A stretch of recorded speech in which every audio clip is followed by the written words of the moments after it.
Olá, meus amigos, uma boa noite a todos. Sejam bem-vindos mais uma vez à minha casa. Todos vocês são bem-vindos para esse nosso estudo semanal do nosso Livro dos Espíritos, onde nós podemos ler e refletir sobre uma das perguntas dessas 119 que Allan Kardec fez aos Espíritos na codificação espírita. Mas antes disso, eu me desculpo a vocês por não ter postado o vídeo desta semana, que normalmente eu posto no domingo ou na segunda que se passou, por questões da gente, às vezes tem outras necessidades, enfim, e no meu caso foi o nosso bebê recém-nascido que chegou para a gente e acabou nos ocupando bastante tempo e eu não pude repassar esse vídeo para vocês e nem, na verdade, nem tive tempo de fazê-lo. Então me desculpo por isso e vamos tentar a partir desse momento ser bem regrado, disponibilizando esse material hoje no domingo ou na segunda-feira. Mais uma coisa importante, a partir desse vídeo eu estou desvinculando esses vídeos da Associação Espírita Irmão Percival. Por quê? Porque normalmente quando a gente vincula um material a uma sociedade, a um grupo de pessoas, é como se a gente obrigasse essas pessoas a aceitar o que é dito aqui. Isso não é certo fazer.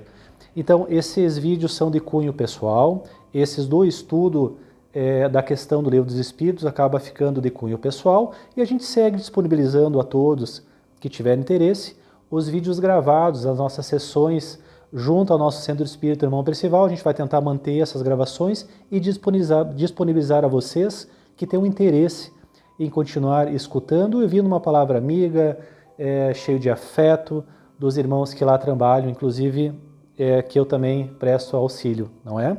Mas vamos lá. A questão que caiu do nosso Livro dos Espíritos para o estudo de hoje foi a questão de número 933, do capítulo 1, das penas e dos gozos terrestres. E Allan Kardec fez essa pergunta aos espíritos. Assim como, quase sempre, o homem é o causador dos seus sofrimentos materiais, também o será de seus sofrimentos morais? E o Espírito de Verdade responde a Kardec e a nós.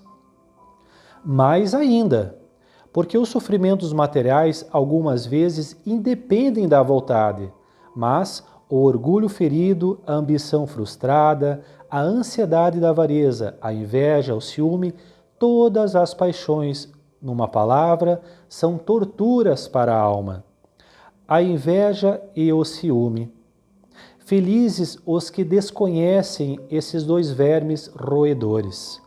Para aqueles que a inveja e o ciúme atacam, não há calma nem repouso possível.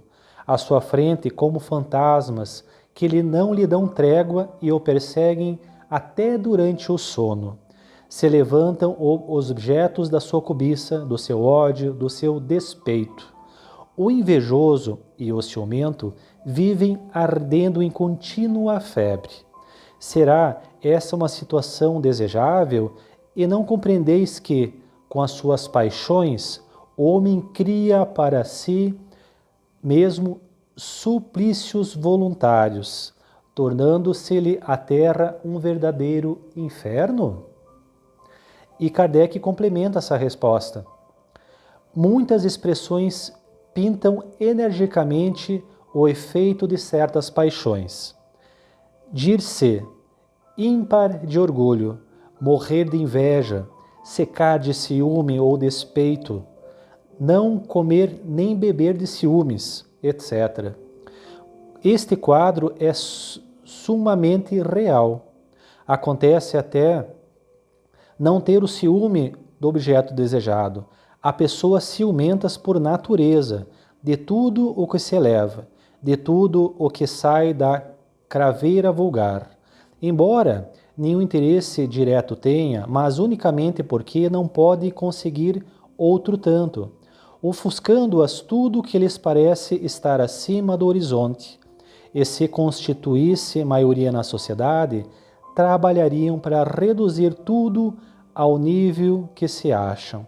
E o ciúme, aliado à mediocridade, de ordinário, o homem só é infeliz pela importância que liga as coisas desse mundo.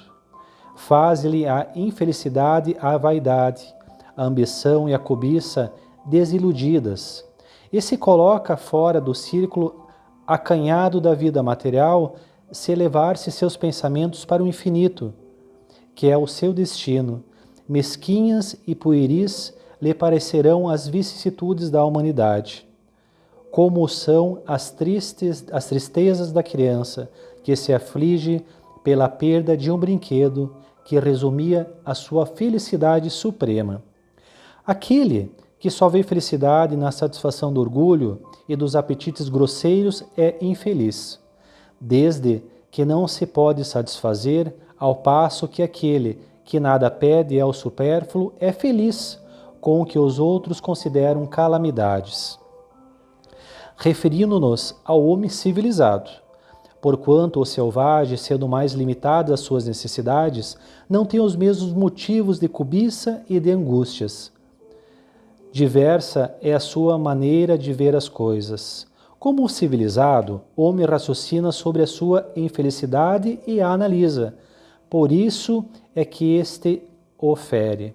Mas também lhe é facultado raciocinar sobre os meios de obter consolação e de analisá-los. Essa consolação ele a encontra no sentido cristão, que lhes dá a esperança de um futuro melhor, e no Espiritismo, que lhe dá a certeza desse futuro. Completando essa pergunta de Kardec, a resposta do Espírito de Verdade e o complemento de Kardec também, nós vamos agora ao comentário que o nosso querido Espírito Miramés traz para a gente, do livro Filosofia Espírita, volume 7. E ele diz assim: 2 vermes destruidores. Os sofrimentos no mundo devastam os homens, trazendo-lhes padecimentos de todas as ordens que se pode imaginar, sofrimentos materiais e morais. De certa forma, não se pode deter esses sofrimentos, por serem processos de despertamento espiritual. No entanto, compreender que são eles da nossa culpa é bem melhor, para que possamos nos esforçar para nos livrar deles. Estamos falando de 2 apenas, que são o ciúme e a inveja. São realmente 2 vermes roedores da alma, senão do próprio corpo físico. Como combater essas 2 enfermidades, livrar-se delas? Qual o ser humano, e mesmo o espiritual, que não sentiu ou sente ciúme ou inveja? Todos, embora haja os que já se livraram deles. Os que ainda não sentiram essas 2 doenças, talvez se encontram na fila para sentir suas torturas. Elas, por seu caráter inferior, trazem lições dolorosas para a alma na sua consequência de vida. Como encarnados, por vezes fora da carne, todos sentirão esse estado negativo do espírito, por não terem ainda conhecido a verdade. Somente os espíritos livres das paixões humanas são limpos dos resíduos de todas as inferioridades. Certamente que devemos combater todos os tipos de inferioridade nos caminhos que nós percorremos, para que no amanhã possamos dizer: conheci a verdade e ela me tornou livre das teias da ignorância. O Livro dos Espíritos nos fala que, por vezes, os sofrimentos materiais independem da vontade do homem. E isso é certo. No entanto, os sofrimentos morais se encontram na mesma ordem, por nos faltar elevação espiritual para os evitarmos. Como pode o homem primitivo ter uma moral ilibada se desconhece seus fundamentos?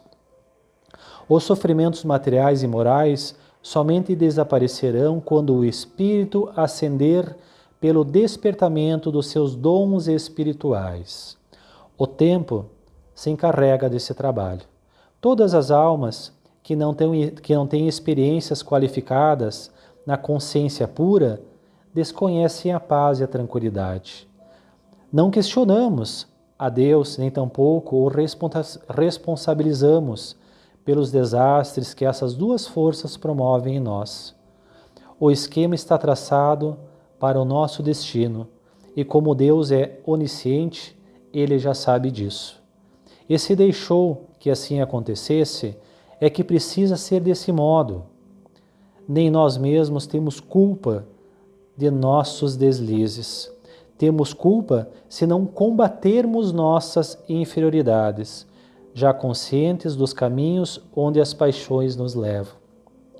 Todos os vermes roedores são forças negativas que temos que combater, sempre na ordem das coisas, porque é no combate que ganhamos experiência para a verdadeira conquista. Se as almas não fossem torturadas pelos contrastes da vida, como elas conheceriam o outro lado, o da serenidade, da caridade, do amor? Certamente que são felizes aqueles que desconhecem esses vermes roedores. Bem-aventurados são eles, por terem passado por todas essas experiências e delas colherem a paz verdadeira que torne a consciência tranquila, que é o objetivo da vida.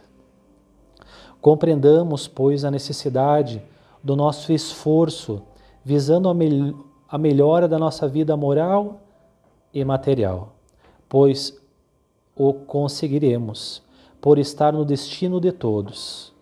Surge desse esforço a água da vida. Quem a bebe nunca mais sente sede. Replicou-lhe Jesus: Se conhecerás o dom de Deus, e quem é o que te pede, dai-me de beber, tu lhe pedirias, e ele te diria a água da vida. João 4:10. Jesus sempre nos pede para doarmos água, em qualquer posição que estejamos, aos que sofrem, pois Ele lá está. E se compreendermos, Ele, o Mestre, que dá água com a qual nunca mais teremos sede, por ser a água da vida eterna. É necessário que entendamos esse pedido.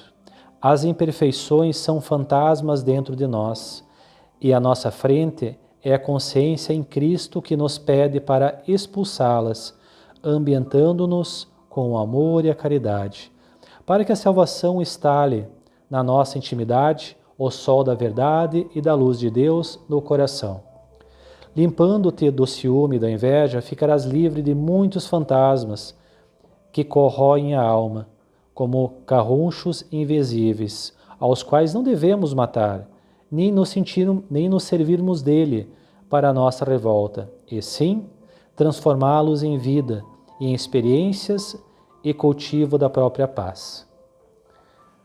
Bem, meus irmãos, isso é um tema bem bacana da gente poder estudar. Bastante coisa legal que o nosso Espírito Miramés trouxe, inclusive o Espírito de Verdade, né, por Kardec. Mas o ponto da questão é combatermos as nossas imperfeições, as nossas inferioridades. Todos nós sabemos o que a gente tem que melhorar. Muitas vezes a gente não se aceita assim, mas no nosso íntimo a gente se conhece. Todos nós muitas vezes usamos máscaras no nosso dia a dia, mas o nosso ser interior, o nosso espírito, é só nós que conhecemos. É difícil mudar as nossas imperfeições, sim, porque nós já vivemos muitas vidas em cima delas, vivendo muitas vezes de forma errada, de sentimentos errados, trazendo o impuro para a nossa vida como se fosse uma coisa normal. É o momento de quebrar esse ciclo. Estamos entrando num planeta, num momento de regeneração planetária, um momento que a gente dá um passo de evolução planetária. E nesse novo ciclo que peço a Jesus que todos nós possamos pertencer, nós precisamos deixar um pouco dessa carga das impurezas para trás.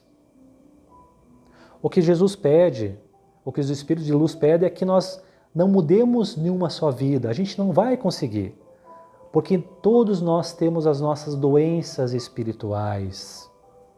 E muitas vezes uma doença não se cura numa passagem terrena. Então que possamos nos ligar com nós mesmos em alguns momentos da nossa caminhada, nos analisarmos e ponderarmos o que a gente precisa mudar. Uma coisa, duas coisas. Nós melhorando uma coisa nessa vida, a gente já vai dar um passo imenso e grandioso para a nossa evolução espiritual. Comento para vocês que num dos atendimentos fraternos, a qual eu tive a oportunidade de auxiliar junto ao Centro Espírita Irmão Percival, após conversar com uma pessoa, a qual eu me propus a escutá-la, ela me disse que gostaria de ser eu. E eu fiquei chocado com isso. E eu falei para ela, por que você gostaria de ser eu? Você acha que seria uma boa troca? Seria vantajoso para ti? E ela disse que sim, porque me via sempre sorridente, feliz naquele trabalho que eu estava fazendo. Aí eu falei para ela que no nosso íntimo é só nós que nos conhecemos. Muitas vezes os meus pesos das minhas inferioridades espirituais são muito maiores do que os seus.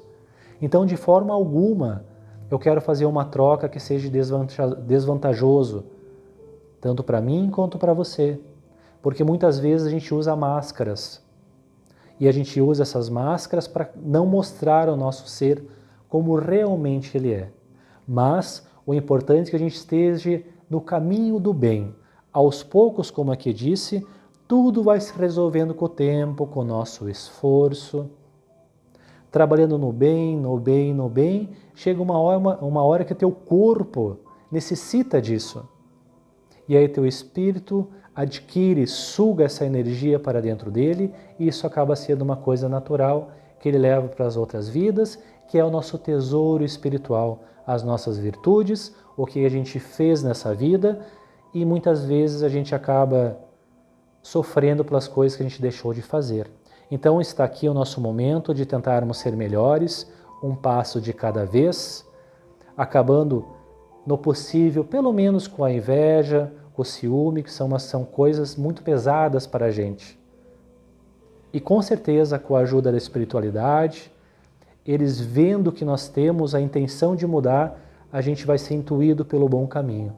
Agradeço muito pela presença de todos, aguardo vocês para o próximo estudo no domingo, aguardemos uma próxima pergunta e resposta que com certeza vai somar para o nosso dia a dia, para a nossa caminhada, e esse Natal que está chegando, que possa ser iluminado, trazer boas energias para nós que tivemos um ano muitas vezes pesado para uns, bom para outros, porque tudo está aqui dentro do nosso coração, a gente faz ele ser bom ou ruim.